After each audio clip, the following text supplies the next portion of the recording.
Good evening, YouTube, and welcome back to the channel. This is IMAX Sports with another football video, and today I'm talking about MVP candidates for the 2021 NFL season. I made a lot of these videos last year. I made them once every 2 or 3 weeks. I'm probably going to do the same schedule this year because there's not really a whole lot that usually changes from week to week, stats-wise. I might do one for the first 3 weeks, though, because there will be a lot of changes in the first few weeks before quarterbacks start getting into their groove. This week, obviously, stats are very inflated because players aren't going to play as good as they do week one every week. They're going to lose games. It's just how it works. But, yeah, I'm going to be making one of these every few weeks. And I'm interested to see what your thoughts are in the comments below. So I'm just going to get right into it. At number 10, we have Tyreek Hill. Tyreek Hill had an insane week one. He had 11 catches on 15 targets for 197 yards and a touchdown. I think that with these stats week one, a reasonable projection is in the realm of possibility is 180 targets for 125 receptions, 2,000 yards, and 15 touchdowns. Now, I know this is somewhat unlikely. We've never seen a 2,000-yard wide receiver before, but we've also never had a 17-game season before. And Tyreek Hill had 200 yards in game one. Effectively, to get 2,000 yards, he's looking for an 1,800-yard, 16-game season. And I think that that's in the realm of possibility for Tyreek Hill and Patrick Mahomes. He could be the first ever 2,000-yard wide receiver. I was talking about this in one of the videos. I think I made a video about this back in when they changed it to a 17-game season. Things holding him back, the fact that he's a wide receiver, and wide receivers have never won MVP before, but they've also never had 2,000 yards. Patrick Mahomes, being on the same team as Patrick Mahomes, I think could hurt his chances at MVP, and I gave him about a 5% chance. Number 9, we have Nick Chubb. Nick Chubb is a running back for Cleveland. He had 15 carries for 83 yards and 2 touchdowns in week one. I'm projecting him to have somewhere around 320 carries, 1,750 yards, 18 touchdowns, and 50 targets for 35 catches, 300 yards, and 2 touchdowns. He's the only player on this list that lost their first game. And I think that those are reasonable projections for him, but running backs don't usually win MVP unless they have like insane touchdowns or over 2,000 yards. So I think that although it's possible that he could have insane yards or insane touchdowns, it doesn't look like he will right now, but we'll see as the season progresses. He's not a quarterback, so that'll hurt him. Healthy is a question mark. He missed 4 games last year. I gave him about a 6% chance at MVP for this week. At number 8, we have Chandler Jones. Chandler Jones had a monster week on defense this week. He had 6 tackles, all of them being solo, 4 tackles for a loss, 5 sacks, and 2 forced fumbles.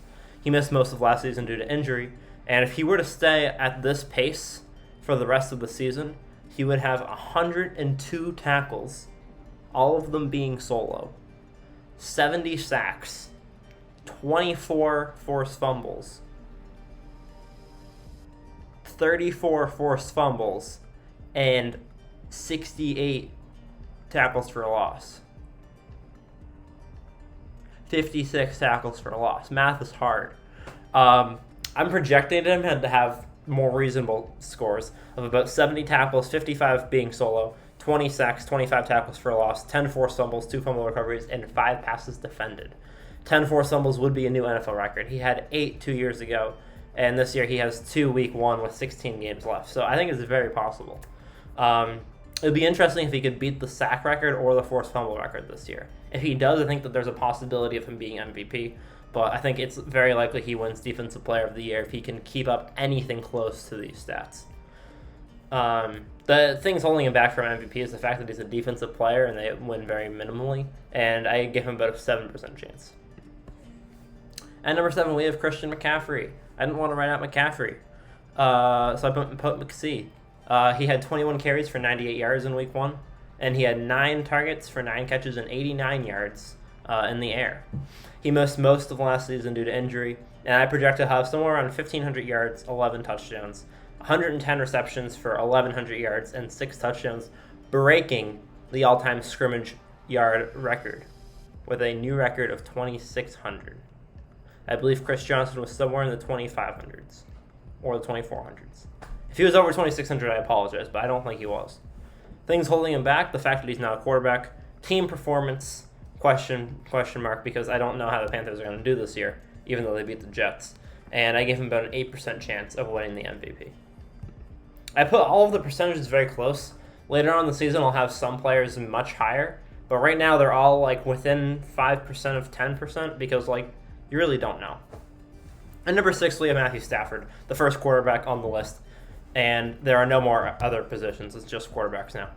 Matthew Stafford was 20 of 26 for 321 yards and 3 touchdowns, 0 interceptions, and a quarterback rating of 156.1. Perfect game by Matthew Stafford. It was his first game with the Rams. I have him projected to have 5,100 yards, 107 quarterback rating, 38 touchdowns, 10 interceptions, 300 rushing yards, and 5 touchdowns. Those were not his rushing stats. Definitely not. 100 rushing yards and 2 touchdowns. I don't think Matthew Stafford's a big runner. Holding him back, I think that his achievements might be downplayed because he's leaving the Lions and going to the Rams, so people are going to be like, oh my gosh, it's the fact that he switched teams, not the fact that he was just stuck at a sucky organization and now he can actually play football. And I gave him about a 9% chance. A lot of my quarterbacks, I think that out of the 6 quarterbacks, they all have reasonable projections, but I don't think that all of them are going to hit those projections. I think that they're all potential. I would say 3 of them will hit somewhere close to where I have them slated for. It's a 17-game season, so all of the stats will be a little inflated over what they should be. At number 5, I have Tom Brady. I have him. He was 32 of 50 for 379 yards and 4 touchdowns week 1, with 2 interceptions, mind you. A quarterback rating of 97. Projections, I have him projected for 5,000 yards, a rating of 103, 44 touchdowns, 14 interceptions, 650 rushing yards. That's not what I have. See, okay. Like 4 rushing yards and 4 touchdowns. That was Kyler Murray's rushing stats. I copied and pasted a lot of these, so that might be a constant issue. Anyways, we'll figure it out. Sorry about that. 4 rushing yards, 4 touchdowns, team record 1-0. Actually, I'll do negative 4 rushing yards. Yeah, holding him back, his play style. With the Bucs, he's been throwing a lot more interceptions because he's been throwing it deep. We saw that happen a lot with Jameis Winston, and so I think that Tom Brady's playing with incorporating his own playing style with the Bucs playing style allows him to play more explosive football, but also involves more interceptions, and that's going to hurt him in the MVP race. I still have him about 11%. At number 4, we have Dak Prescott. Dak Prescott, I have. Week 1, he was 42 of 58 for 403 yards and 3 touchdowns, 1 interception, and a rating of 101.3. He had 4 carries for 13 yards, and I project he'll have somewhere around 400 or more yards. He had 400 or more yards in 5 of his last 6 games, 4 last season, 1 this season. I think he'll be the first quarterback ever with 6,000 yards.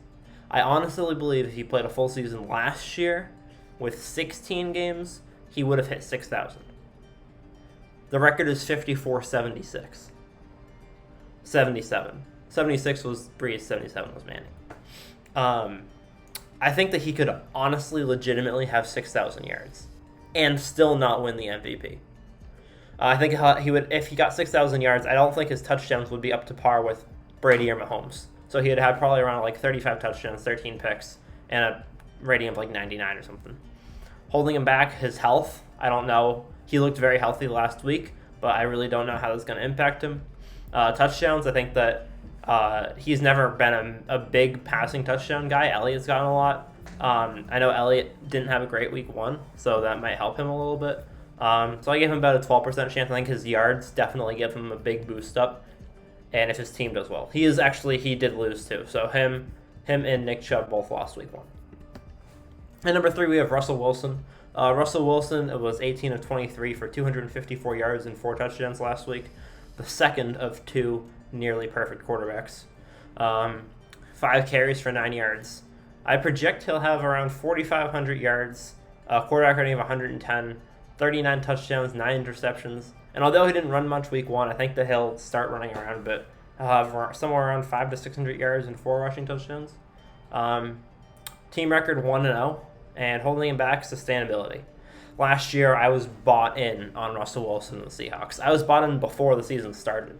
And then the first 4 weeks of the season, he had like 20 touchdowns in 4 weeks. And I was like, the Seahawks, like, I called it so hard. And then he died. Russ stopped cooking. So I'm just curious to see if his perfect passer rating and 250 yards and 4 touchdowns a game is sustainable.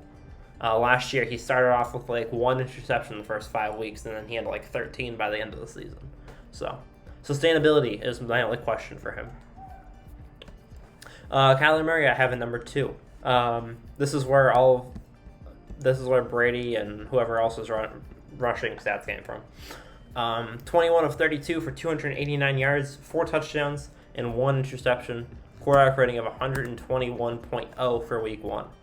For projections, I have him somewhere around 4,800 yards, quarterback rating of 105, 37 touchdowns, 12 interceptions, and 650 rushing yards with 12 rushing touchdowns, bringing his total to 49 touchdowns. Team record 1-0, holding him back, low passing stats, because I think a lot of times they value rushing stats over passing stats, especially for Pro Bowl, but I'm not sure about the MVP, what they would value more. I think that for the Pro Bowl, and especially for fantasy football, rushing is valued higher than passing. But for the MVP, I'm curious to see if Kyler is in the running, if he does have over 30 passing touchdowns and is decently in the running, how his rushing stats would benefit him. I think that because it's something that we haven't really seen before, except for Lamar in 2019 when he had the best passing stats as well, we haven't really seen someone have not the best passing stats with rushing win it. So I'm curious to see how that impacts his chances.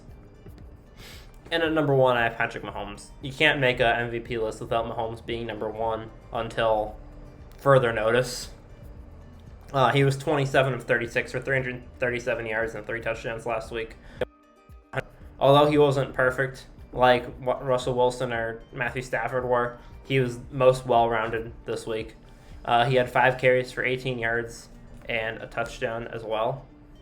Did he? Okay, I didn't steal it from someone. Okay, he did. Projections, I have him projected for about 5,100 yards, 110 passer rating, 43 touchdowns, 8 interceptions, 200 rushing yards, and 3 rushing touchdowns. Team record 1-0. Holding him back, nothing. Right now, I don't see anything that would stop Mahomes from being the NFL MVP once again. And I gave him about a 15% chance of winning. So those are my MVP candidates for week 1. I hope you guys enjoyed. I'm sorry about some of the stats being kind of whack. Make sure to leave a like, smash subscribe if you're new, and make sure to comment down below any thoughts that you guys have, who you think is going to be the MVP, and other stuff like that. I forgot to wear a jersey today. My bad.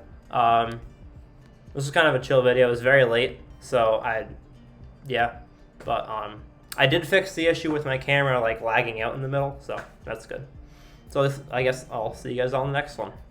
Peace.